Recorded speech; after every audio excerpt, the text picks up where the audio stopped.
संपूर्ण ब्रह्मांड में गर्भ की स्तुति नहीं की गई,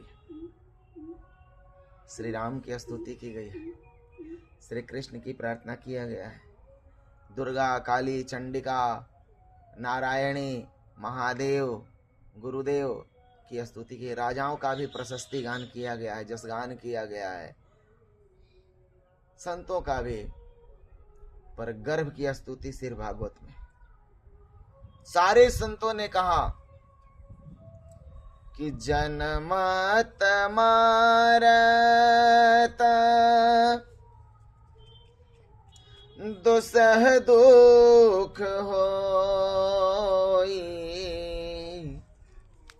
जन्म लेने में और मरने में भयंकर दुख होता है महाराज, बहुत दुख होता है। सबने कहा कि गर्भ में मत जाओ, मां के पेट से हम आए हैं, ये जन्म का दुख है। नरक का कुंड में डुबकी लगाए, मल है, मूत्र है, पीप है, खून है, चर्बी है, आंत है। माँ गरम कड़वा तीखा खाती है, मसालेदार शरीर जला है। 9 माह उस नरक के कुंड से निकले हैं, और निकले हैं तो मूर्छित हुए हैं, मृत्यु समान कष्ट हुआ है।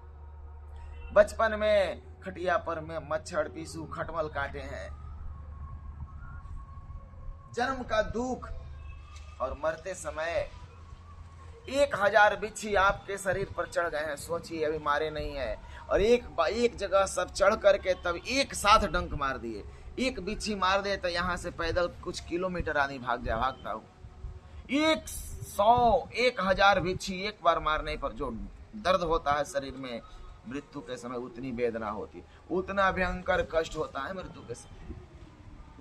जिस लोक में हम हैं उस लोक का नाम है मृत्यु लोक। पैसा कमा पाएंगे नहीं कमा पाएंगे संदेह है, प्रसिद्धि प्राप्त होगी नहीं होगी संदेह है, यश कीर्ति प्राप्त होगा नहीं होगा संदेह है, कुछ होगा कि नहीं होगा संदेह है, पर मृत्यु में कोई संदेह नहीं। मृत्यु होगा ही होगा, इसमें कोई कारण कोई संदेह नहीं है। हाँ, मृत्यु होगा ही होगा। पुनरपि जननम पुनरपि मरणम पुनरपि जननी जठरे शयनम। बार बार जन्म लेंगे और बार बार मरेंगे, ये सबसे बड़ा दुख है। और इसी दुख को मिटाने के लिए मानव जीवन मिला है। हम लोगों को यह शरीर अपने स्वरूप के ज्ञान के लिए मिला है। एक परीक्षा के हॉल में मानव जीवन समझिए ऐसे, परीक्षा के हॉल में बैठे हैं, जो जितना नंबर लाएगा उतने अंक से पास करेगा। हे मानव, तुम अपने कर्मों से देवताओं से भी ऊपर जा सकते हो, और हे मानव, तुम अपने कर्मों के कारण सूअर से भी नीचे गिर सकते हो। हे मानव, तुम अपने कर्मों से तुम अपनी पूजा करा सकते हो, और अपने कर्मों के कारण जूते भी खा सकते हो। ये कर्म ही सर्वोपरि है। इसलिए कहा गीता में कि कर्मण्यवाधिकारस्ते मा फलेषु कदाचन माँ कर्म फल हेतुर्भूमाते संगो वस्तु कर्मणि। कर्म करो नारायण हेतु कर्म करना, न फल की करना आसरे। यही भक्ति है, यही मुक्ति है, यही कहा था ज्ञान। जब वो मरना ही है तो मरना सब कहे, मरना न जाने कोई, एक बार मरना सिखाए तो फिर मरना नहीं होए। बार बार मरना कहते हैं, पर मरना जानते नहीं है। जो मरना जानता है, एक बार ऐसा मरेगा कि फिर मरना नहीं होगा, फिर आएगा ही नहीं तो फिर मरेगा क्या? जन्म ही नहीं होगा तो मरेगा क्या? जातस्य ही मृत्यु ध्रुवम जन्म मृतस्य च। जो जन्म लेगा उसकी मृत्यु निश्चित होगी, और जो मरेगा उसका जन्म निश्चित होगा। पर वो जन्म ही नहीं लेगा, मरना जो सीख जाएगा वो जन्म ही नहीं लेगा तो मरेगा क्या? हम सब जितने हैं, हम लोग मिलजुल करके मरने के लिए सीखना है। कैसे? कि अंतमति सोगति। एक जड़ भरत जी थे, मरते समय हरि ने याद आ गई। ब्रह्मनिष्ठ संत उधर वरेता योगी, परम त्यागी, परम तपस्वी, परम सन्यासी अपने जोग बल से ओम नाभि प्रदेश से प्राण को ऊपर खींच रहे थे, ब्रह्मरंध्र का छेदन करके शरीर छोड़कर निकलने के लिए अब मृत्यु का वर्ण कर रहे थे। उसी समय एक हरिण के बच्चे को, हिरण शावक को पाला था, पोसा था। बच्चा याद आ गया हरिण का कि मैं तो जा रहा हूं, इसका मेरे सिवा संसार में कौन है। यहाँ प्राण आया था, बस हरिण का बच्चा याद आ गया। इतने में शरीर छूट गया, मृत्यु हो गई। और जब मृत्यु हुई तो हरिणी के गर्भ से हरिण बनकर आ गए।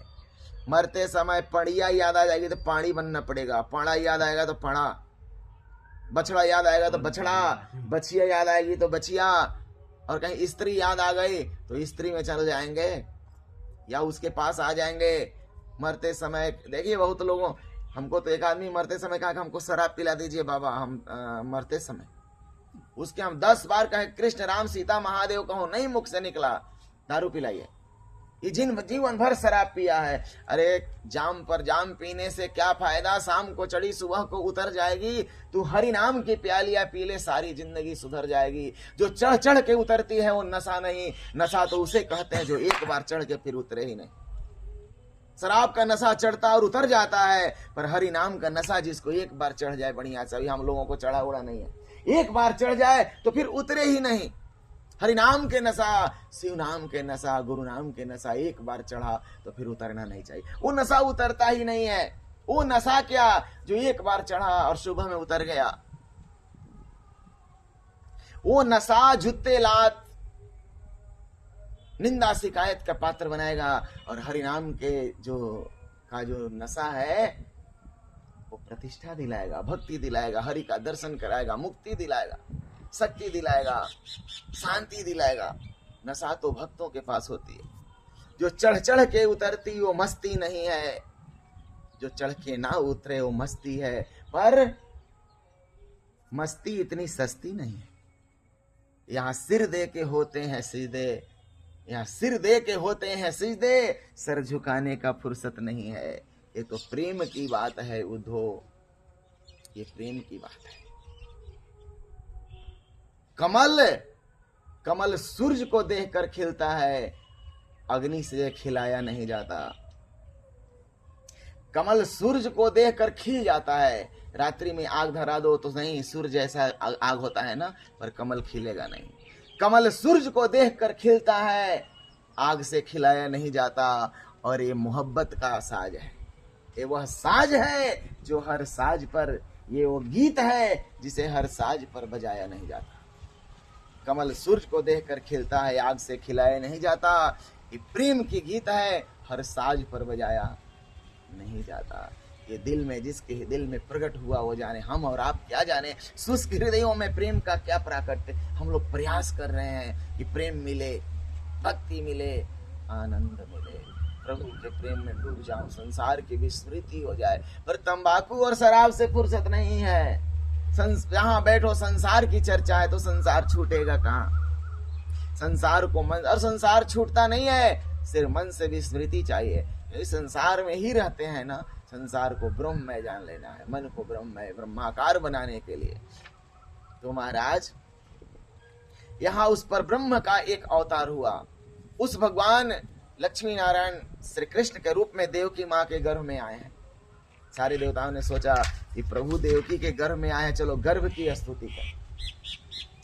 आज तक गर्भ की स्तुति नहीं सुने होंगे, पर यहाँ गर्भ की स्तुति सुनिए। सारे देवता कंस के जेल में प्रकट हुए हैं। जो भगवान कृष्ण को नहीं मानता, जो भगवान को नहीं मानता वो कंस है, और उसका शरीर ही कारागार है।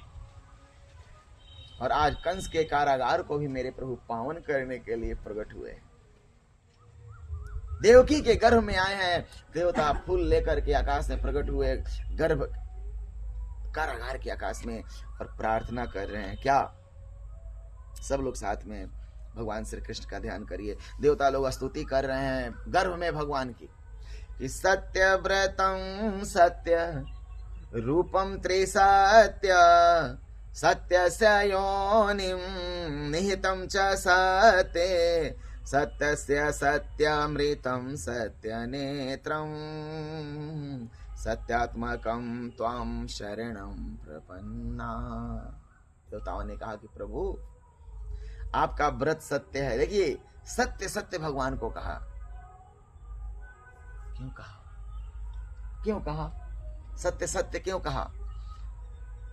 याद दिला रहे हैं घर में, प्रभु आप कंस को मारने आए हैं, उसका उद्धार करने, भूल मत जाइएगा, क्योंकि आपका स्वभाव दयालु है, अब दयामय है। कहीं संत कंस आपके शरण में आ गया, बस सब अपराध क्षमा कर दीजिएगा, कौन गारंटी है? तो प्रभु आपने व्रत लेकर आया कंस का उद्धार करने के लिए, हम लोगों की रक्षा के लिए। याद दिला रहे हैं कि सत्य व्रतम सत्य रूपम त्रिसत्य। आपका व्रत सत्य है और आपका रूप भी सत्य है। न आपके व्रत का विनाश होता है, न आपके स्वरूप का विनाश होता है। त्रिसत्यम, तीनों युग में तीनों काल में सत्य है, और आपकी योनि अवतार भी सत्य है। हे प्रभु आपके नेत्र सत्य हैं, आपके पैर सत्य हैं। हे सत्य स्वरूप परमात्मा, आपका एक नाम सत्यनारायण है।